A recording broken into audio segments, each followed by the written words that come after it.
Hey everybody, and welcome to today's video, where I'm going to use this model of a chair that I have in here to show you the easiest way you can create the most simple of lighting scenarios, which is the 3-point studio lighting scenario. Now, what is the 3-point lighting scenario? Well, here's an image of a lighting studio that is basically using that same principle. As you can see, what we have here is the stage for our model. Then we have a backdrop, which is used to have something that the light can bounce off and give us some nice shadows. And then we have a bunch of different lights. Now, let's try and recreate this same scenario in our scene. So the first thing that I'm going to start off is with creating a backdrop. Now this is a very simple thing. All you have to do is you can either start with a box or you can go with a plane. I'm going to start with a plane. Just create one plane like this. Make it so it has one segment. Add a edit poly on top of it and hold down shift and just extrude one face upwards.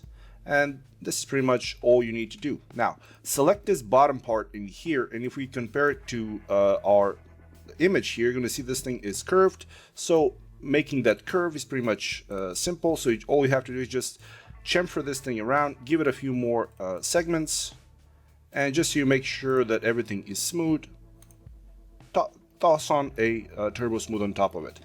Just like that, we got our backdrop for our model. And just to make it easier for us, what I'm going to do is I'm simply just going to move these to the sides so it's a bit bigger. There we go. So this is more or less what we want to have as a starting point. Now, next thing I'm going to do is I'm going to start setting up the camera. So first things first is I'm going to actually click here to add a V-Ray physical camera. As soon as I click it, we will have that camera be created for us. I can see in my sides here where it's positioned. I can move it around until it's at the point where I want it to be. And now I'm going to go in my settings here, or press F10. And in here I want to set up my resolution, so I can go with either anything that's preset or a custom one. For this one I want to have a square one, so I'm going to go with 1000 by 1000. And in the GI at the moment I have brute force and light cache. I'm going to leave it like this, and this is progressive, so nothing else has been changed. So before I move on to any sort of lighting, what I want to do is, like I said, set up the camera position. So since we already have the resolution set up, I'm going to make sure that it's within the safe frames. So press Shift F and that will show you your safe frame. So now everything that's within this grid will be seen in our render. So if I want to have this more visible, I can click down here where it says dolly camera and just move it forwards until I'm at a point where I'm actually happy with how my model looks like. So far I think this thing looks okay, but I want to have the model just be rotated a bit. So I'm going to select it and just rotate it for something like 45 degrees should work just fine. All right, so with this we have our model position, we have the backdrop, so now we can actually start talking about the lighting. I'm going to start off with the most unobvious thing, and that is going to be our environment. Now, the reason why I'm going to use the environment light first is because later on we're going to do some changes to our fill light and our primary light and our backlight, which will have an impact on how our environment is going to look like. So what I mean by this is very simple. The way that we do the environment is we create a V-Ray dome light. So I'm going to put it anywhere in the map. It really doesn't matter where it is. So go in our modify tab, and in here where it says no map, choose a V-Ray bitmap. Now this is if you're using the latest V-Ray 5. If you're using an older version, you're gonna have to use a V-Ray HDRI image. So V-Ray bitmap, double click on it, And here we need to add a HDRI image. Now, if you don't have an HDRI, you can always go over to HDRI Haven. And from here, you can pretty much choose any HDRI that you like. Now, in here, only in the indoors, you have 117 choices. So just choose one that's you like, or you like how it makes the scene feel like. I've actually chosen a couple, so let's try with the reading room, or we have another one. So both of them have been downloaded from HDRI Haven. So click on OK. Open up my material editor, and I'm going to take this and put it over here as an instance. All right, there we go. So now I can see how this thing looks. Everything looks fine. So now what I want to do is I want to go ahead and in my settings for the V-Ray, I'm going to scroll down, and actually I'm going to, first of all, I'm going to open up the interactive rendering. There we go. And another thing that I actually should have mentioned earlier is that before we start doing anything else, we want to change the actual color of our backdrop. At the moment it's blue, which is going to influence how our light is going to affect. So instead of having a blue, I'm just going to use a just a white diffuse color, nothing else to it, like this. So now when we turn on our real-time rendering, we can see how this thing looks with only the HDRI image applied to it. Now, what I want to do in here is I want to use this HDRI not to light my scene, but instead I want to use it as an environment for reflection. Now, in this case, it's really not a great idea because, well, I don't have anything that's really reflective. But just to make it more obvious, what I'm going to do is I'm going to take a chrome material and put it to the legs here. All right, make it as an instance, doesn't really matter. All right, so now we can see that in here, in the chrome, I can see some of the reflections. So that's actually what I'm looking for. All right, so if I'm only going to use this thing for the reflections, what I want to do now is select my light and decrease the multiplier here. So let's try something like 0.2. All right, 0.1. All right, 0.2 I think works just well. But at the same time, what I want to do is I actually want to increase the brightness of my reflections, because once we start putting in more lights, the environment will have to be a bit brighter. So I'm going to go in my options.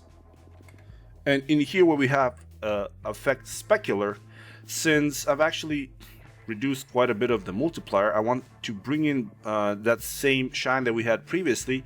I can put this thing even up to 8. Well, this might actually be too much. Let's try 5 or 4. Okay, so now I can see that even though I don't really have that big of an impact from the light, I do have an impact on the reflections. So I'm going to call this environment. Oh. All right, let's select it. Environment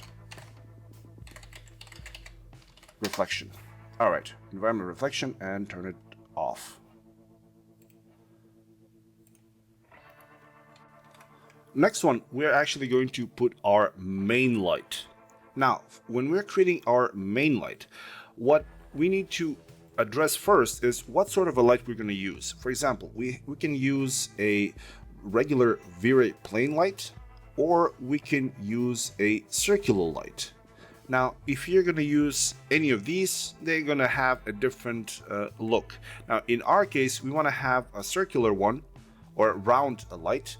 And the easiest way to create this sort of a light is you go over in your create for V-Ray, you create V-Ray light, and you just change the type. So if you want a planar one, you can use plain. Otherwise, you can use a disc light. Now, I'm going to create a disc light and just click and create one disc. All right.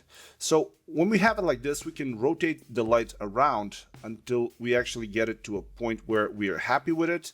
But this is not a very easy to create light, or not. It's not a very easy to manipulate light. So instead, what I'm going to do is I'm going to turn on the targeted option here as well. And now I can move this thing where I basically want to have the light shine onto. So I'm going to restart my rendering. There we go. And right away, I can see the result that I'm getting by just changing the position of this light. So this way, I can control where my shadow is going to be. But now, another thing that I can also do here is, at the moment, you can notice that the shadow is quite diffused. What I can do is I can go ahead and make this light be more focused towards the center here. And in order to do this, all you have to do is you go over in the rectangular disk light and you increase the directional value. So by doing it like this, this will make the light much more centered. And if you go over to the preview and go load always, you're going to get an idea as to what is happening in here. You're going to see that as I'm increasing the direction, this is acting more and more like a spotlight. And all that information coming from the light is now focused in here. So now, since we have this, we would have to decrease the multiplier or decrease the radius. So let's see what happens when we, first of all, decrease the multiplier. We go to 5. Again, we can see that we are getting quite a bit of light here, harsh light. And if we reduce the radius, now this thing is getting more in tune with what we were expecting. But now, if you've actually seen any of my videos from the Mastering V-Ray lighting course, you will know that the size of your light is directly linked to your multiplier when you have your unit set up as default. And another thing that happens is that the smaller the radius for the light is, the sharper the shadows are going to be. As you can see right here, now they're relatively sharp lights or sharp shadows. Now, there is a way that we can go ahead and multiply the results and merge it together where we can have a sharper shadows with a constant value for light. But in order to do this, we need to change our lighting type. So from units or default image, we would have to choose either luminous power or radiant power. Make sure that you don't choose the luminance or radiance, because these two will basically again be linked to the size. So if you go to luminous powers, you can choose how many lumens of lights will be cast from this light. So if I go ahead and put in, let's say, 2000 lumens, now no matter how big or small I make the light, it will always cast that same amount of light onto your model. But you're going to notice that the only thing that is changing is how sharp the shadow is. So knowing this, now what we can do is we can do a few modifications to this light, because at the moment I still think it's way too bright and we're getting quite a bit of a burn. So instead of going for 2000, let me try to go with something like 1000 and see how this looks. Let's start off this. All right. So we have this. Now we can control how far or how high the angle for this light should be. But this is basically going to really depend on what sort of a look you're trying to go for. All right. Okay. So we have our main light. Let me name this main light. Okay. Now, one more thing that I want to add here is going to be our second light, which is going to be our fill light. Now, what is the idea for the fill light? Well, at the moment, as we can notice, is that most of the light is coming from the right side. So this entire side here is basically left dark. We want to fix this, so I'm going to just use my already existing light, hold down Shift and drag out one more light from the other side. There we go.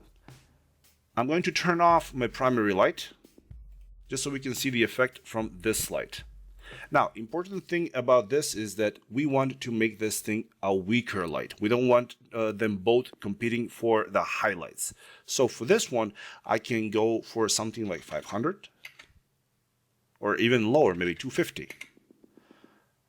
All right, and let's call this the fill light. Again, we can control how sharp we want to have these shadows by increasing or decreasing the radius. If I increase the radius of this light, there we go. Now the shadows are much less prominent. All right, so we have our side light or our fill light. We have our primary light if we turn it back on. And this is what we have so far. So now what we need is our third light from our 3-point lighting system, and that is going to be either the hair light if you're doing a character, or if it's going to be our backlight if we are creating a model.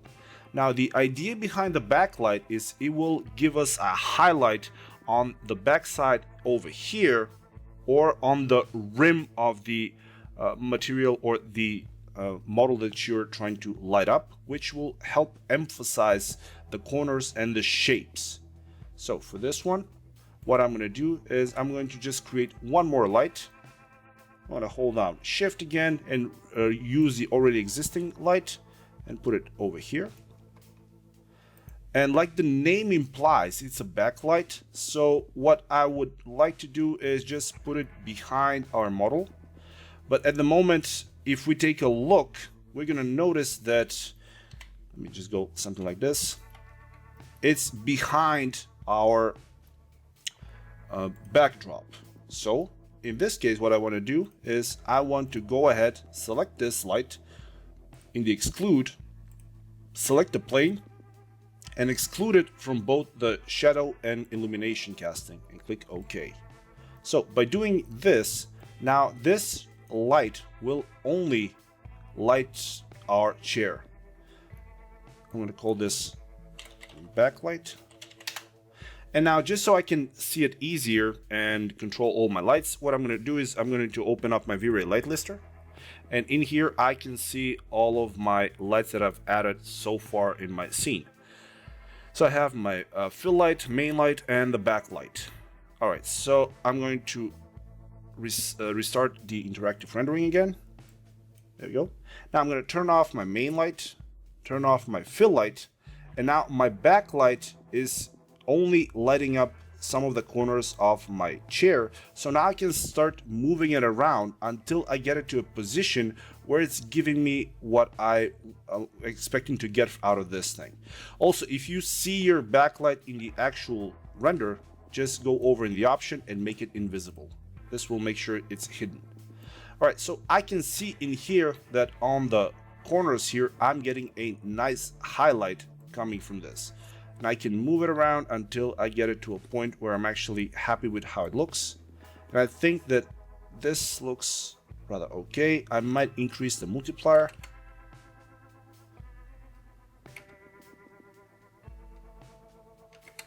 Let's try a bit stronger. All right. So this looks okay.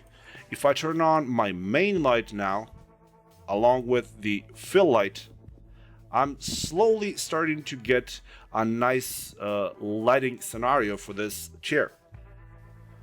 But the problem that I'm actually still facing at the moment is my scene looks a bit too dark. So in order to get rid of this, what I want to do is I want to introduce one more light, and that light is going to be cast upon our backdrop here. And by doing this, that light will reflect and light up our entire scene. So for that one, what I'm going to do is just put this thing to the side, create a very plain light, put it over here. Let's raise it up. All right. Put it in like this. We're gonna have to do some changes to our intensity for this light.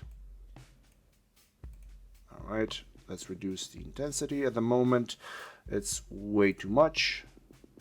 So let's try with 5,000. All right, so we're slowly starting to get there, but instead we can even push this even further. So 10,000, and there we go.